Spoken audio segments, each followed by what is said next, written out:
We are now. 3, 2, 1. Welcome back for a Turkey Day celebration of FunBelt Podcast here on the Believe Network. Joining me are the original pilgrims, Dusty Thibodeau from the Warhawk Report. Hello, Dusty. We're here to eat more and gobble up Shane incognito. He's hidden away in a secret bunker after releasing the wrath on JMU. Shane is the John Smith of the group, going out into the woods and just coming out with controversial bits of information. Shane Metlin from the Daily News Record. Shane, how are you? I think you just covered it. I'm doing fine. Shane has been on his horse, covering the latest with JMU and its fight with the NCAA, and its apparent surrender, Shane. Shane, can you give us a brief update as to what's going on so that our audience may be better educated? Okay. How brief this can be, we'll see. Basically, the state of Virginia had set a deadline for the NCAA to decide to let JMU be bowl eligible. If they hadn't done it by Friday at noon, they were going to sue. Friday at noon came, nobody sued. Ooh. The attorney general calls me and the local TV reporter up, said, "Hey, come talk to me on campus before Saturday's game." I'm like, okay, we go talk to him. He says, "Hey, there's a little bit of delay, but we're just making sure we get this right. Stay tuned for Monday." Okay. Monday comes and goes and nobody sues. And it turns out that somebody, presumably the president of JMU, got cold feet. This not to pursue it. And that's where we are, trying to figure out why somebody would think this was the right move on Thursday, but not the right move on Monday has been tough to figure out because the president of JMU doesn't do a lot of interviews. To his defense, did he specify which Monday? It could be any Monday. It's true. Yeah, who knows? I have my finger is not anywhere near the pulse of the situation, but I imagine, you think, okay, it's time to go to war with the NCAA. It's kind of like Tony Montana trying to say, all right, we're going to go to war with old Escobar or whoever he ended up going to war with in Scarface. And you're like, man, this is going to be costly. There's going to be a lot of casualties. Do you think that's what it was? It was like, listen, I'm going to burn too many bridges if I go to war with the NCAA? I think maybe on a personal level, that might have been the case. In the end, the NCAA is the university presidents. It's just basically like a gigantic board of 300. Yeah. Well, more than that, because it's all divisions. It's just like a gigantic club of NCAA presidents. And I think it's safe to assume maybe he didn't want to rock the boat there too much, got cold feet. I just don't understand. I think it's reasonable to say, hey, this lawsuit wasn't a good idea. Like this is not the direction to go. That would have been reasonable to say, but that would have been reasonable to say 2 weeks ago, a month ago, whenever this started going down this road, not when you've got it to the point where all the lawyer enrichment had to do was push a button and the lawsuit was filed. Everything else was done. We were talking about clicking one button on the computer and it was in the courts. That's when we let it get to the point where everybody's throwing, they are talking tough. This is how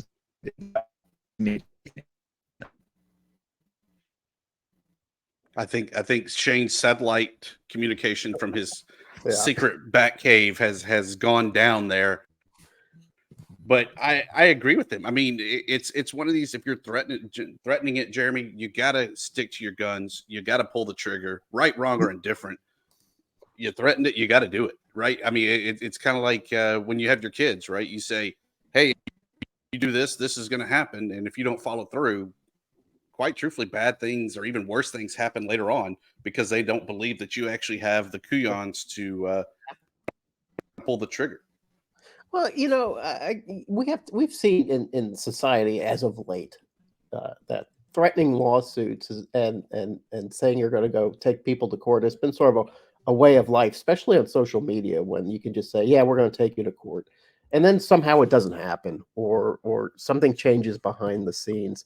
And maybe I think one of Shane's points was, yeah, it was fine to talk about legal action, but to wait this long in the game and string your fans along and string this whole drama along, and then at the final minute not coming out and saying why we're not doing this, it's a little, it's not shady, it's just not good for the fans. You can't rile up fans and then just like, nah, we're not going to do it. So I don't blame Shane for trying to get that interview with the president, because you do need answers. The fans need answers. Everyone needs answers. How's the president of Arkansas State? I think that's somebody I've ever met in the past. Have you had many interactions with him? Do you feel like you would be able to survive personally, alumni status, and academic credential wise, or athletic credential wise, if you to kind of these type of interviews with him? Yeah, actually, I do. I have a pretty good relationship with the chancellor and the system president. The system president is actually leaving for another gig by the end of the year, so I don't know who the new systems president's going to be. But I've always had been good friends with the chancellor. I actually work with him in a couple different other capacities too. And they try to be open, because they've seen what it's like when you close things down, and the fans just get mad. They don't, and people involved with the school, whether they're academic or sports related, get angry because it's a public institution. James Madison, is it public or private? I think it's a public. Okay. Maybe we can. Shane, he's just back on. Hey, Shane. Hey. JMU, public or private? Public. Okay. So yeah, so the people of the state and the people that are within the, or who are linked into the organization, they have a right to know, have a little transparency. And that's how it is at Arkansas State. Now they haven't always been good with that. They'll hide things or not comment on things, but in the last few years they've really tried to make things work. But enough about JMU, because we're doing this jam-packed FunBelt podcast, this Thanksgiving edition podcast. We're going to try. We can't make it succinct. We can't boil it down, but we can be as brief as we can, right, Dusty? I mean, it's like Thanksgiving dinner. You sit down and you eat it all up, and then you have to unbutton your pants and sit in front of the TV for a while, right? That's what this podcast is going to be like. Very much so. And here's our first quick hit that we have. Okay. Georgia State goes to Baton Rouge, gets the 56-14 loss. I don't think we're surprised by that. I was surprised, though, that it was Georgia State kind of hanging tough there in the first half before, I guess, the depth or whatever just kind of kicked in. I was impressed in the first half, like I said, with the Panthers. LSU, a team that is definitely pissed that they're not in any contentions. But we still had Marcus Carroll running, didn't hit the 100-yard mark, only 87 yards and 1 touchdown. Darren Granger, 1 touchdown on 179 yards passing. More importantly, we did see someone else attempt to throw a pass as Michael Colisaro. I butchered it. Sorry, Brady. 3 or 4, 34 yards. Maybe the future's bright for the Panthers. Yeah, we keep talking about the disintegration of the Panthers. I think they've lost 4 straight now. And you kind of wonder what happened. First team in the Sun Belt to reach official bowl eligibility. We know JMU was first to get to 6 wins, but Georgia State was first to get that official bowl eligibility, and since then has just been unable to close escrow on another win. And you wonder if they're just exhausted. Are they played out?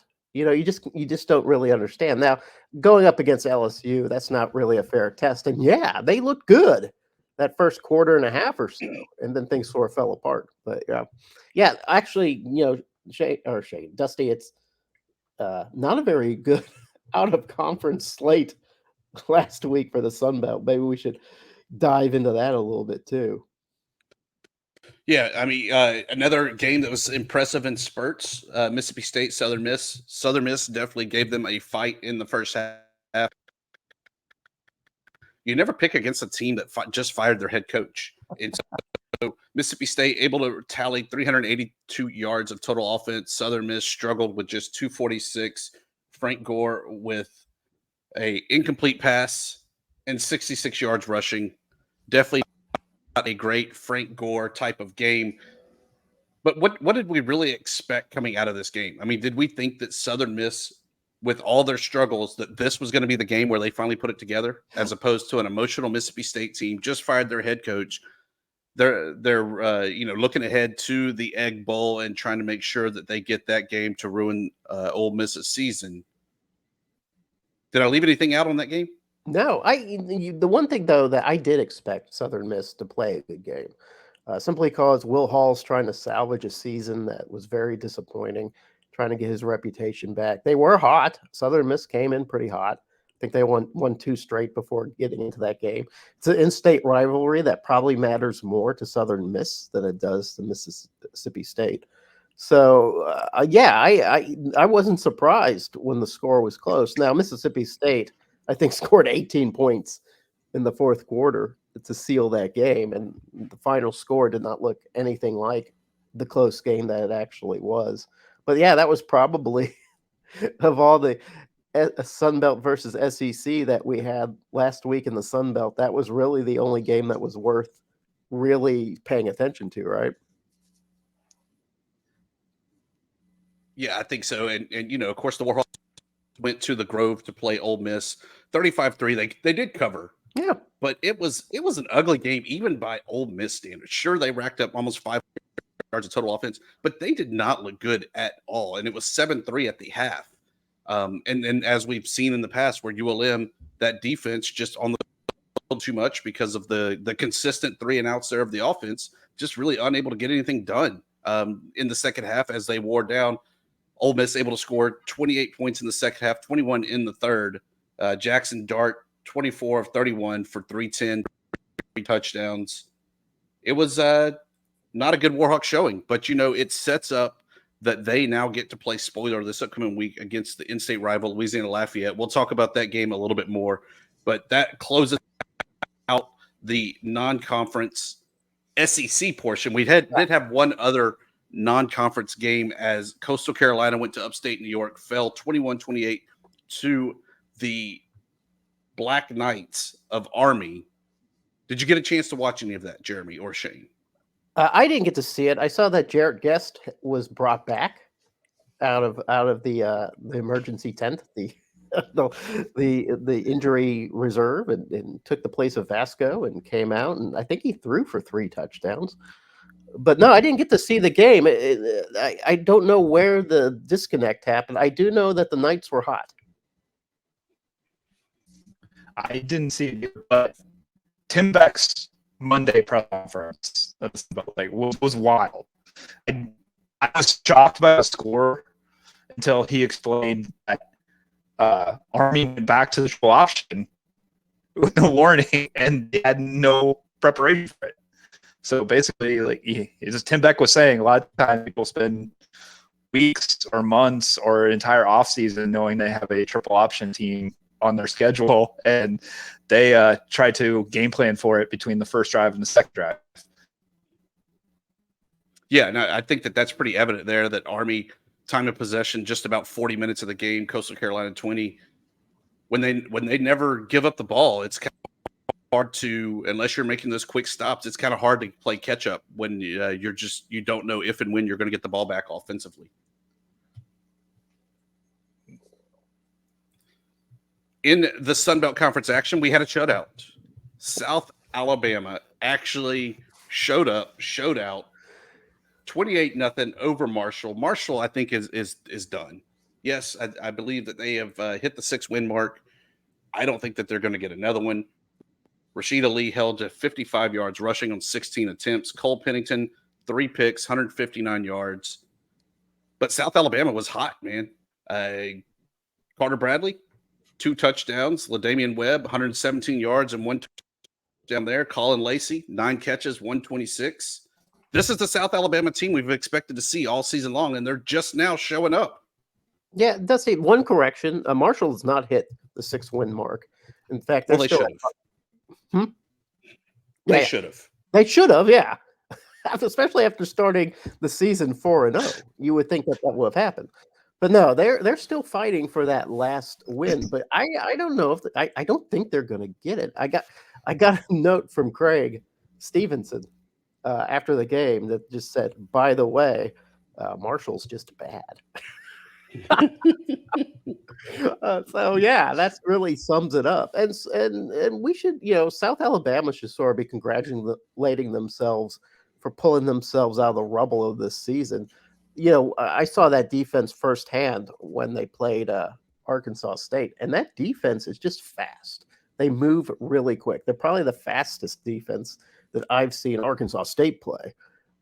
And I've seen some pretty fast defenses played against Arkansas State.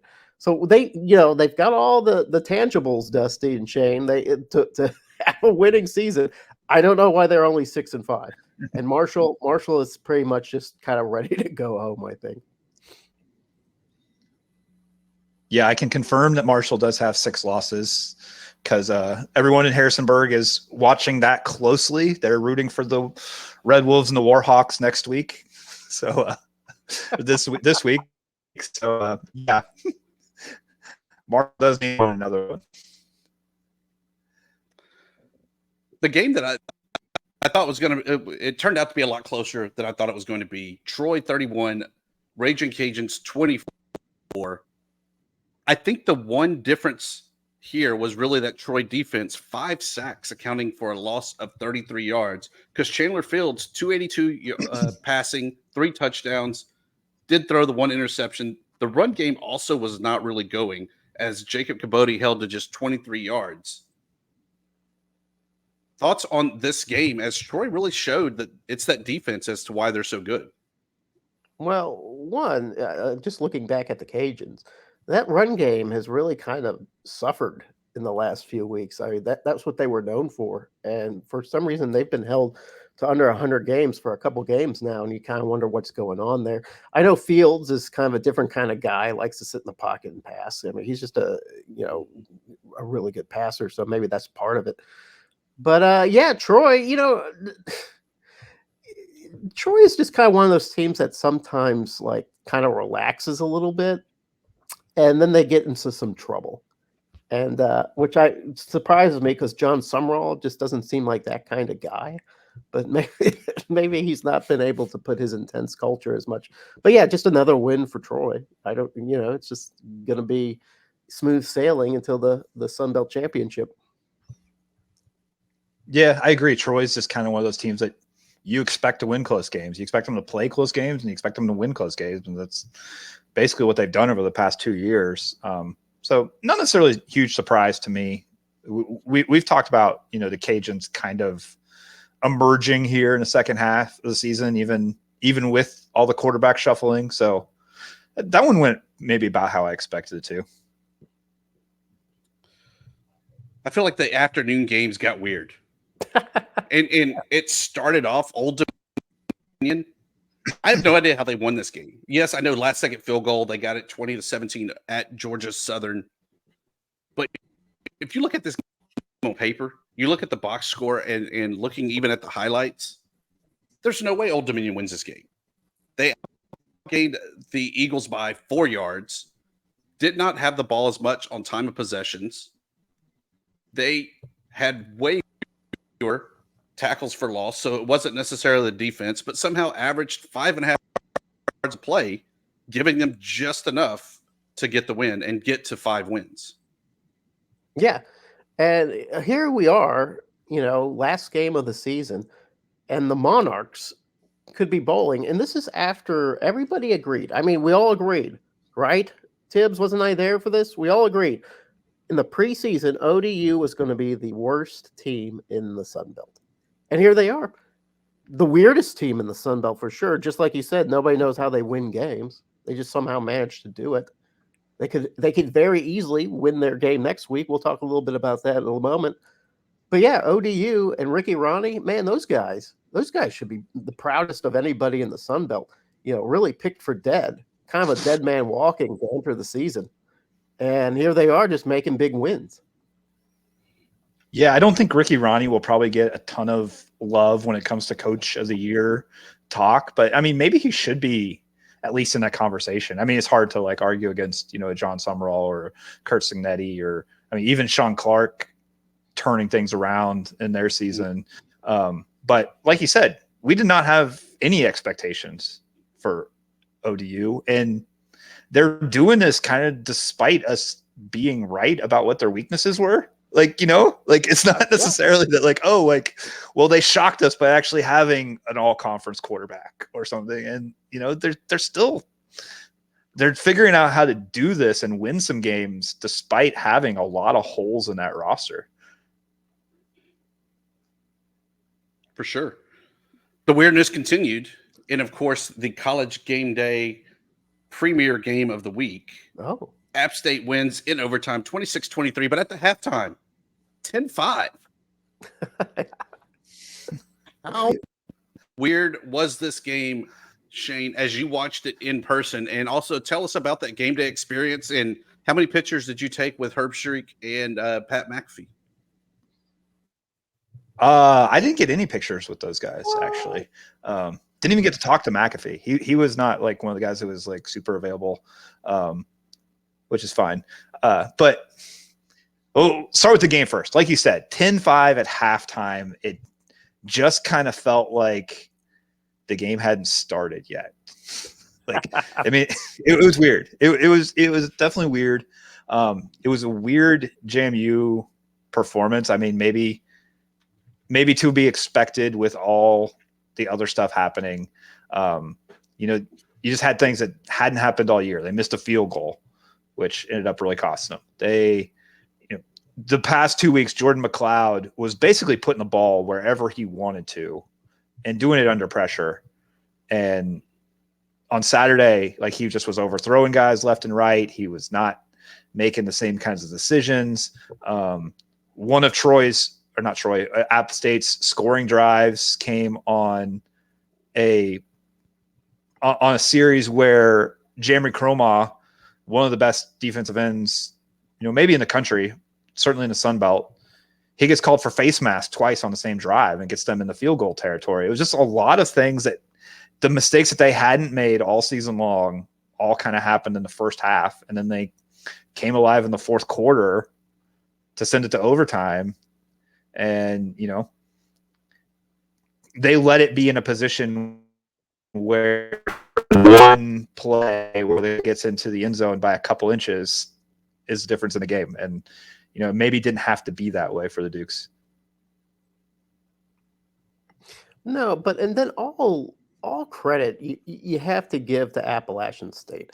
Appalachian State was my preseason pick to win the Sun Belt East. And after they lost to Old Dominion, it was like, okay, well, I guess Appalachian State's just not going to be a factor at all in this race. But now they've won 4 straight. They're in a tie for first place with Coastal. They very well could win the East after all. Well, that depends on James Madison. We'll talk about that a little bit later. But yeah, good for Sean Clark, who looked like he was on the hottest seat in the Sun Belt, suddenly riding cool on the cusp of a Sun Belt East divisional championship. Yeah, and we talk about, I just went through all the things that happened to JMU. Sorry, and we can't neglect that App State went through all that stuff earlier in the season. The Wyoming loss, everything else. They've been through it all already. They're a couple of plays away from, we're talking about them having this awesome season with a win over North Carolina and a win at Wyoming. And like, what would we be saying about App State right now if they, hadn't had some weird things happen in those games? Sure. We would be, talking about them being in the top 25. It was that win that ULM that propelled them, by the way. The weirdness continued on in good old FunBelt fashion on Saturday. I thought this was errors when I was seeing it. Arkansas State 77, Texas State 31. Straight ass whooping, and I don't even think it was really that close of a game. No, in fact, yeah, at the end, it was, a lot of third stringers out in defense for Arkansas State and Texas State.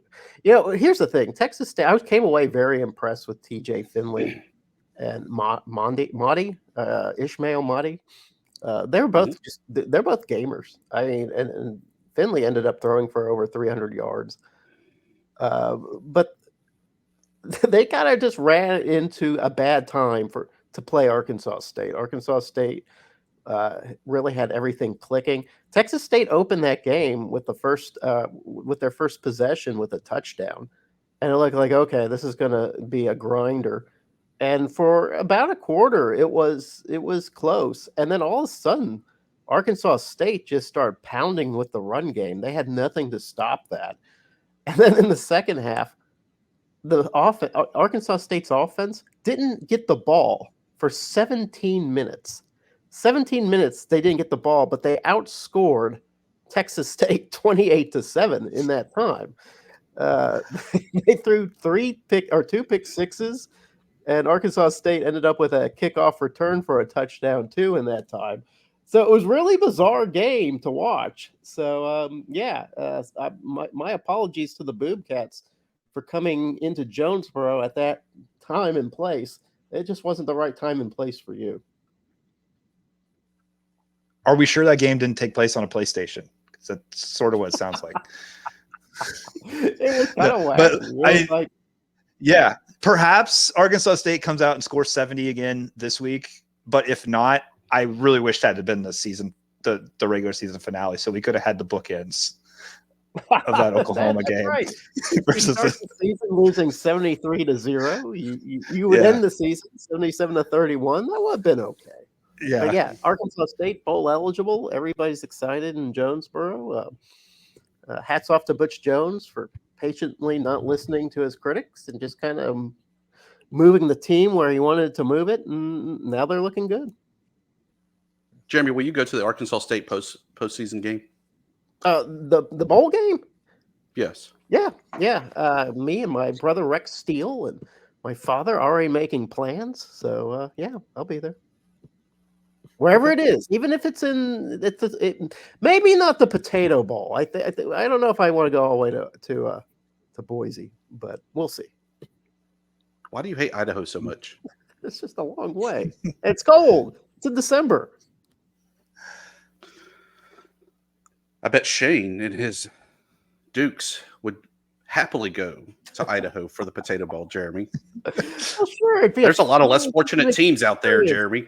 Just a big league experience for James Madison. I would gladly give him that experience. Well, every small school like James Madison should get that opportunity.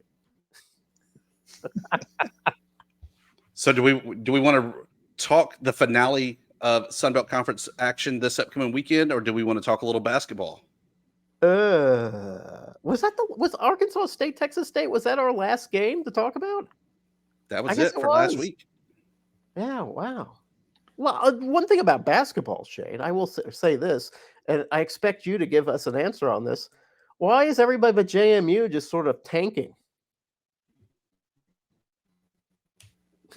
I don't know. You like give it to State though. They got a big win. Can you hear me? No, we can hear you now. You said who got a big win? Okay, yeah. App State. They absolutely crushed a pretty good UCW team. That was one of the first big non-MU wins for Sunbelt. One that gave me a little hope that there are going to be some competitive teams in the league. Yeah, and they also just recorded a victory against Murray State, which is always kind of a nice thing to have. So maybe Appalachian State's helping out. Meanwhile, Georgia Southern 0-6, Dusty Thibodeau. What is going on with the Eagles basketball? New head coach, new roster, same results. Yeah. I thought last year that it was kind of a mistake to move on in the coaching ranks for them. but they did, and now you got to kind of that rebuild process, getting your roster right, getting the new system in place, and getting everything up to speed and ready to go for the season. I think once Sunbelt Conference action starts here in about a month, I think that they'll be okay. But I just have the feeling that it's going to be a kind of uphill battle to that point to get them up and going, ready to go. Yeah, that's like that statement is sort of like a typical Sunbelt statement when it comes to basketball. It's always like, yeah, once we get into the season, into the conference season, we'll see some wins or whatever. But Matt, there seems to be a long menu of losses this season to just programs that we should be beating, that Sunbelt should be beating. And a lot of people say, well, that those guys had a really good season in their conference or whatever. I don't care. When you get like a Long Beach State or somebody like that, Sunbelt should be at a position in basketball where they're not threatened by those kind of teams. They need to start beating those kind of teams. I don't know what it's going to take for the Sunbelt for that to happen. Yeah, and it was, kind of a initiative by the conference. Hey, like, let's schedule to win 60% of our non-conference games, and that's not the way things are heading so far this preseason. Yeah, if you just look at where things are going now, Little Rock beating Georgia State, 63-53. Southern Utah beating Texas State right now, 57-47. These are double-digit leads right now. Long Beach State up 2 right now against Louisiana. I maybe I'm a little bit of a snob when it comes to other programs or other conferences, but those don't feel like premier teams to be losing to. It's the complete opposite, though, on the women's side. I mean, the women are actually kind of carrying the load, and we're seeing the women get big victories. We saw it in the MAC Challenge where the women won double-digit games. What was it? 10-2 was the final or something very close to that. And then we saw even here recently, Arkansas State absolutely blew the doors off of Hendrix. It was, 71-5 at the half. And then the final was 95-15. Please tell me you were at that game, Jeremy. I wasn't at that game, but I want to extend my condolences to Hendrix. Don't give up. Keep playing basketball. Don't let this moment in time affect you for all time. Just keep playing basketball, girls. But no, that was just a terrible. I don't know. I don't know what you guys feel about those types of games when it gets to that point. Do you just do a running clock? Do you just offer the other head coach a graceful exit? I don't know what you do, but that was that just didn't seem nice. Yeah, it's rough on the women's side in particular. Women's basketball, yeah, because brutal. The women, the men's teams, they have 13 scholarships, and then they'll carry like 3 or 4 walk-ons. So like when it gets bad like that, you can throw some guys out there who are probably like actually D3 caliber players. Wow. Like the women, they have 15 scholarships. They don't carry a bunch of walk-ons. Like you're playing people who are actually recruited to play mid-major basketball against these D3 teams, no matter how bad it gets. And like some of these women's games, it gets really, really bad. But it's not just in college. I remember in high school watching the girls play ahead of us. And there was one game where our school was getting blown out, and it was like 60-something to 0. Our girl drove in, got fouled, and of course missed both the free throws. And it was like, bruh, come on. and it was still like they were still present. They were still trying to run up the score even more. It's something about girls basketball. It's brutal. It's cutthroat. Yeah, they're out for blood.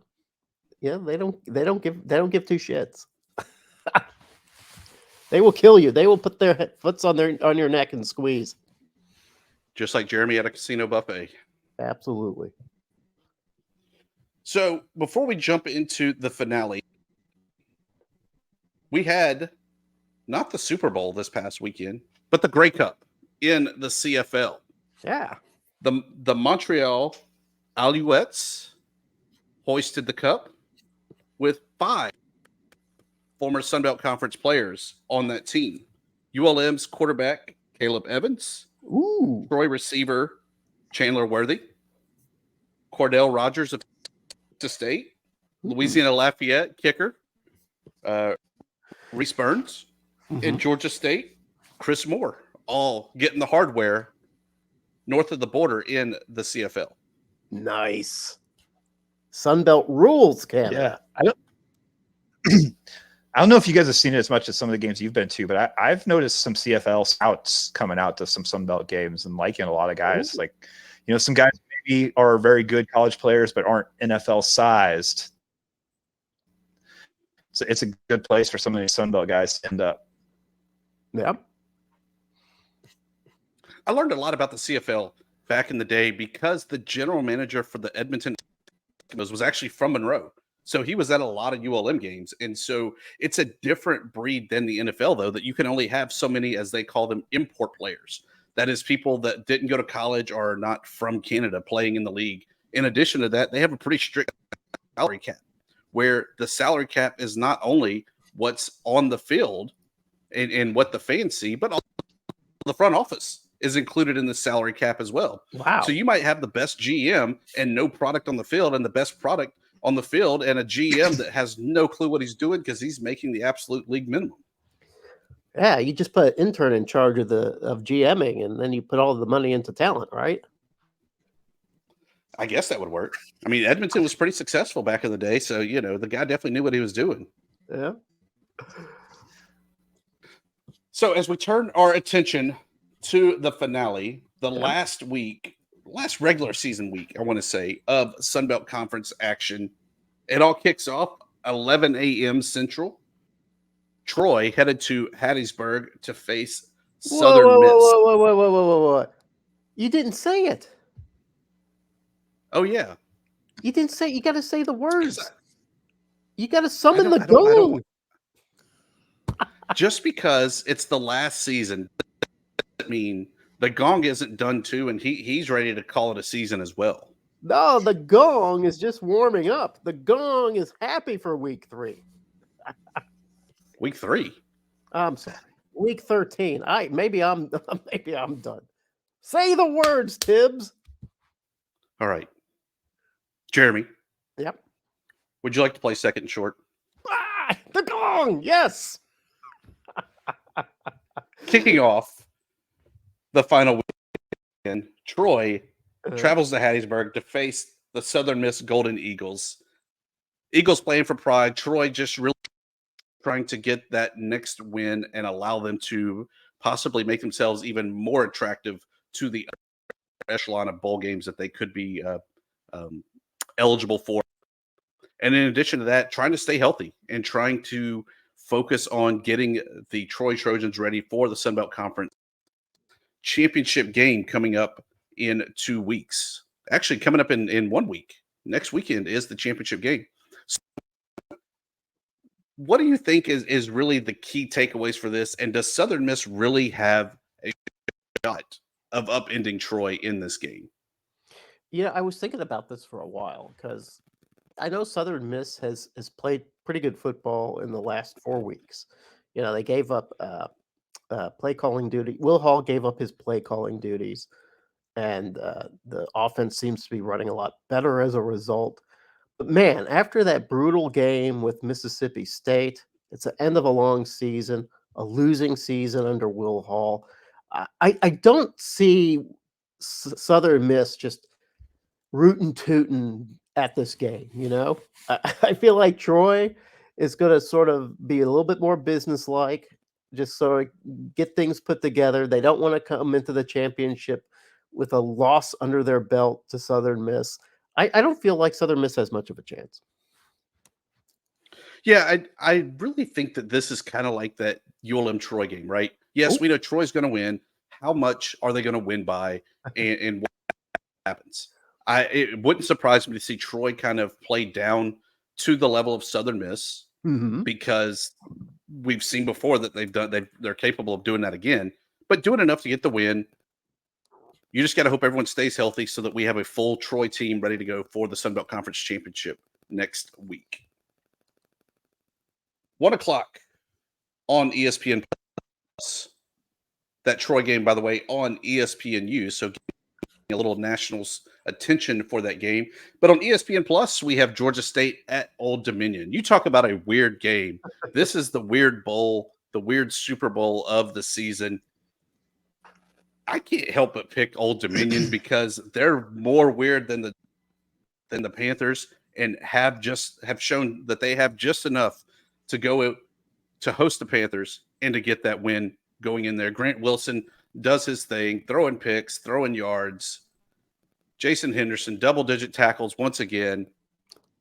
And Ricky Ronnie gets to celebrate by looking forward to spring training baseball like only Ricky Ronnie could.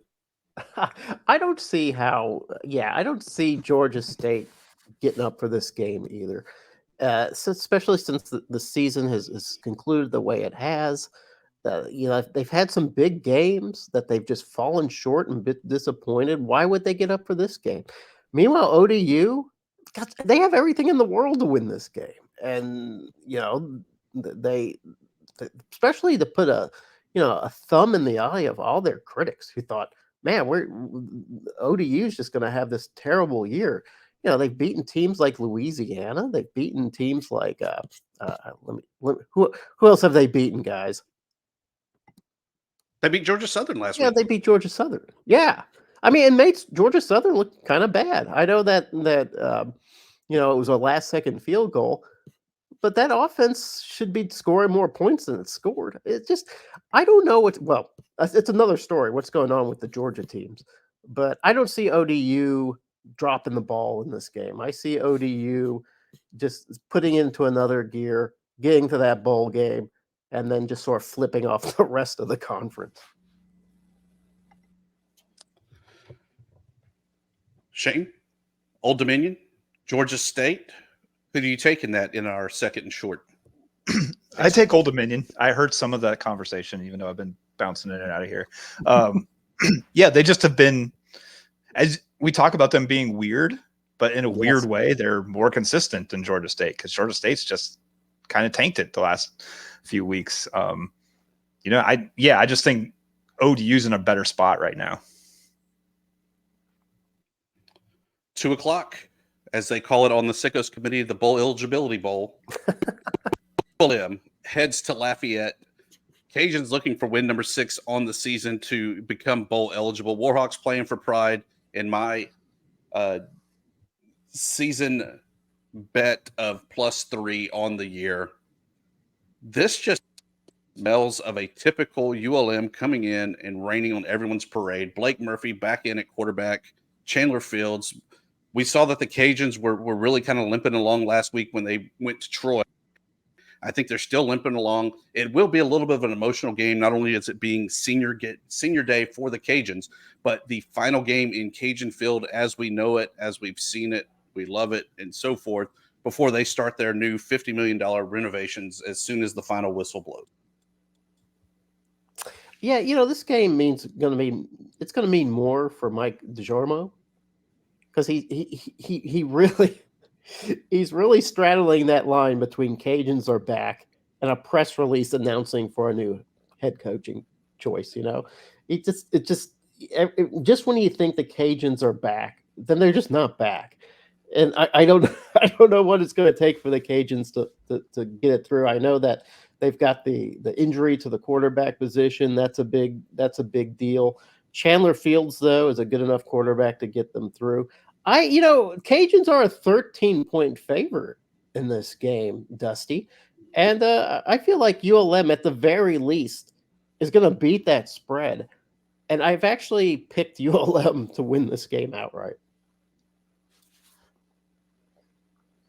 I can see it happening. And, I mean, everybody in Harrisonburg is rooting for that to happening. Keep one less bowl eligible team out there. But yeah, I mean, it's one of those rivalries where It doesn't matter. It's a cliche. It doesn't matter what the records are. It doesn't matter anything else. Like both teams have a chance regardless of what's going on in that one. Double dip of Sunbelt Conference action on ESPNU after the Troy Southern Miss game. We get Georgia Southern at App State. Georgia Southern needing to win to work their way into bowl eligibility. App State, they're there and fighting to improve their chances of getting into that Sunbelt Conference game to face Troy on the western side. It's a sold-out game already at the Rock and Boone. Joey Aguilar, one last dancer, retiring the number for Amani Edwards. There's no way the Nears lose this game with everything going on around it. Sean Clark looked he just rolled out of bed for the Sunbelt Conference Media Day availability on the video. I can't pick against the guy. I like the Nears. I like Sean Clark. I like Joey Aguilar and the Nears to win the East. Yeah. And here's the thing with that.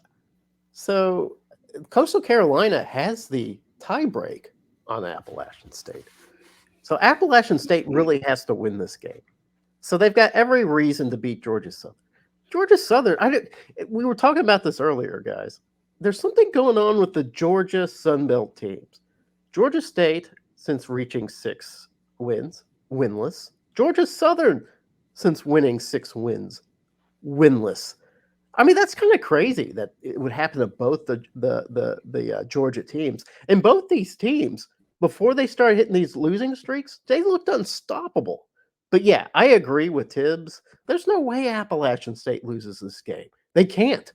I mean, if they were to lose this game, Boone itself would implode in of itself. It'd be a tiny little golf ball sized piece of antimatter. That's what would happen if Appalachian State loses this game. And it's just not going to happen. You guys are looking at this the wrong way. This is the mirror image of what Appalachian State was in on last week, with the town going wild, so much to play for, a big rival coming in wanting to play spoiler. App State's on the other side of this now, but it doesn't matter. They're too good. They're going to beat Georgia Southern. Yeah. Well, Shane, what has happened in Georgia Southern? Do you know? No, I don't. I mean, I think, they're an above average team that's sort of gotten to where they have average to above average results at this point. Maybe it's just the only explanation for it.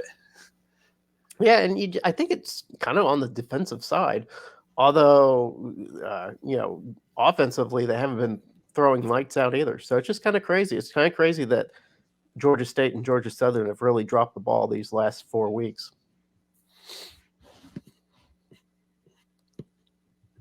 Then we get to go back onto the ESPN Plus platform. Okay. The Arkansas State Red Wolves head to Huntington, West Virginia to face Marshall. Arkansas State, I think right now, is probably the hottest team in the Sunbelt Conference. And I think they stay hot at this game because Marshall's just too beat up to really compete right now. It's been a great run there, Coach Huff. But Butch Jones is rolling on to win number 7 on the season. Yeah, Arkansas State really is sort of feeling it right now.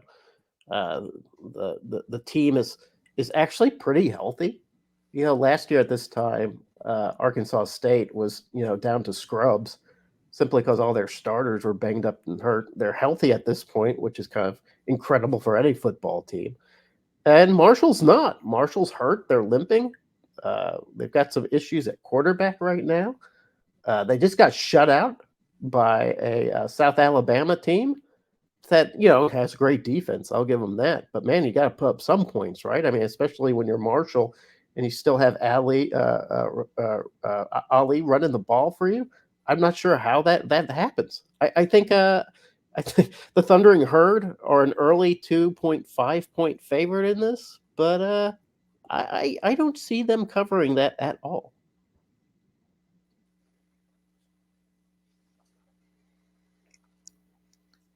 Yeah, I think, like likely Marshall's struggling, limping down the stretch. Arkansas State, they're the exact opposite. They might have any this week. Who knows?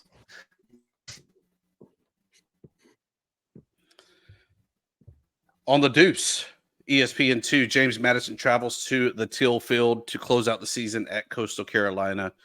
James Madison kind of got maybe a little too high last week. That was part of the reason that they were unable to really excel in that game against the Mountaineers. I think they rebound this week, showcase why they are the Eastern FunBelt Conference champions, but still unable to represent the division in the FunBelt Conference Championship. It's all Dukes all the time, beating the Shans.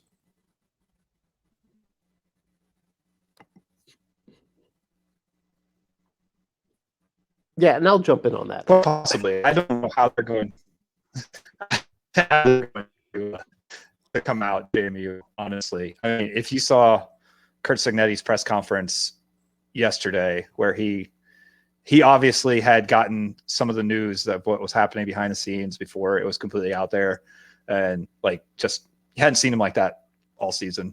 I'm sure he's going to probably channel that.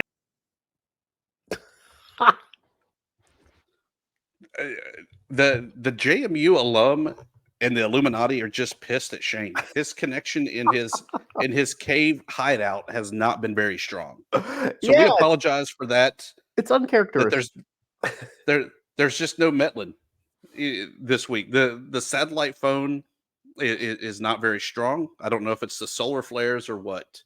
But Jeremy, as you were saying, James Madison, Coastal Carolina, I think it's the Dukes that just kind of roll in the game and really kind of come back down. They came back down to earth last week against App State, and they're now able to really showcase that they are really the best team talent-wise in the Sun Belt Conference and able to showcase that against what everyone has seen previously as the best team with the Shants.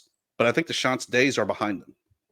Yeah, the Chanticleers, they're coming into this game with a shot, a good shot at winning the East, right? All they have to do is win this game. They win this game, and they have the East. It was the same way last time when they played JMU, and they lost 47-7. And now here we got a JMU that's bitter about being, unavailable for a bowl game, being made unavailable for a championship game, playing one of maybe the best group of 5 seasons that we've seen in a long time. And they're going to take it out on Coastal Carolina, who they don't really like that much. So, yeah, I felt like losing to Army probably didn't do much for Coastal Carolina's confidence.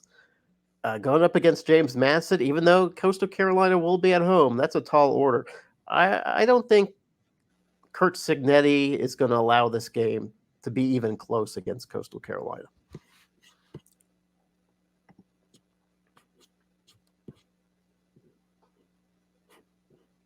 The finale. How fitting is it? On the NFL Network. All comes down to this. On the NFL Network, South Alabama heads to the river in San Marcos to face the Viva La Boobcats. Boobcats at 6 wins. South Alabama needing the win. I don't think that Texas State can get that 7th win. Ooh. I think that the Jaguars are surging. They have shown that they have finally found themselves and that they are really living up to the hype that we thought that they would have coming into this season. And they're going to showcase that this week on the NFL Network, beating the Bobcats. Everything you've said about South Alabama is absolutely true. But there's one thing that gives me pause before I say, South Alabama's going to win this game. And it's at San Marcos. You got G.J. Kenny coming in with that, new team, new guy, brought in a lot of energy. A lot of people believe in Kenny now. A lot of people believe what's going on with the Bobcats. I feel like with this game, in front of that home crowd, the Bobcats, and on the NFL Network, which is a nationally syndicated network, I guess, or more so than ESPN Plus, I guess.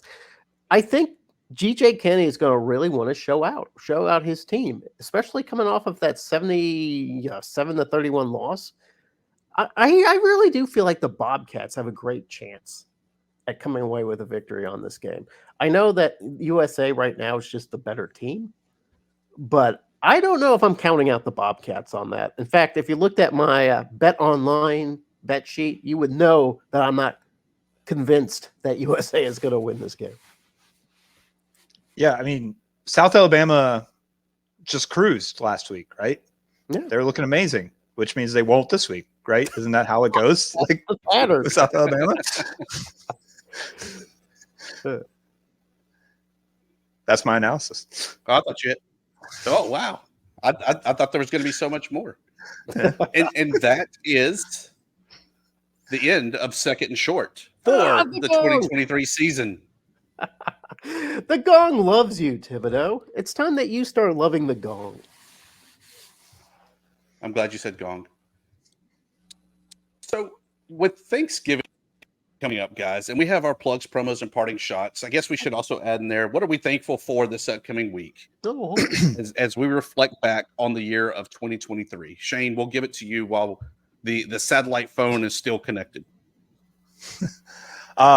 Thankful certainly for my family, for all the fine people I've gotten to meet, like especially this year. It seems like I've met more and more people as more and more people start following JMU sports, and the huge crowd for game day. It seemed like everybody was coming up to say hi, and I really appreciated that. And those are the things I'm most thankful for. Thankful for the FunBelt and FunBelt football and basketball and every other sport that we get to cover. It's been a blast. Did they say that they enjoyed listening to the show? One person did. That's 100% more than I thought. Yeah. What do you have for us?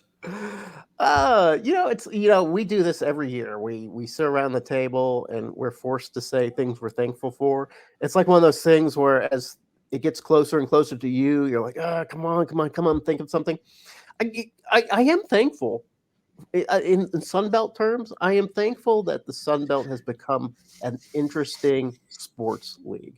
And not just by, like a couple teams like making waves. Just every week has been storyline after storyline. And that has been awesome. And it's coming down to basketball. We did talk earlier about how basketball's kind of dropping the ball a little bit and that they need to pick it up. But for all parts, the Sunbelt has become a very interesting conference to cover. I don't feel alone anymore in my efforts to cover Arkansas State and the Sunbelt. I feel like there's this growing community of those willing to put their talent and their professional abilities to covering the Sunbelt, and I'm grateful for all you guys. But there's also one small group of people that I'm eternally grateful for, at least appreciative of, and that is the beat writer, newspaper man, who every Friday night goes out to these small towns all over the United States covering high school football. Man, you guys are the true warriors. I love you guys. The next morning you get up and you cover the whatever college team you're assigned to. But man, that's yeoman's work.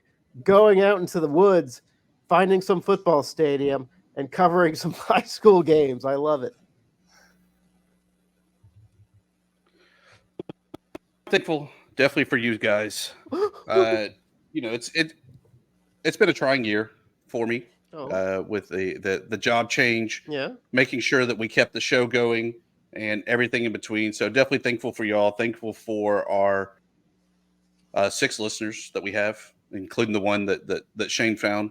And just looking forward to a great 2024 season covering basketball, hopefully getting us all together, finally one room. Yes, as crazy as it sounds, as many shows as we've cranked out. Yes, I've met Jeremy several times, but I've never met Shane. So we need to fix that in 2024. I had a seat with your name on it next to me in Atlanta. Literally did, and it didn't work. Yeah. It's not meant to be. Yeah. It's not meant to be. You guys, your ships are to never cross in the night. So yeah. Until the next episode.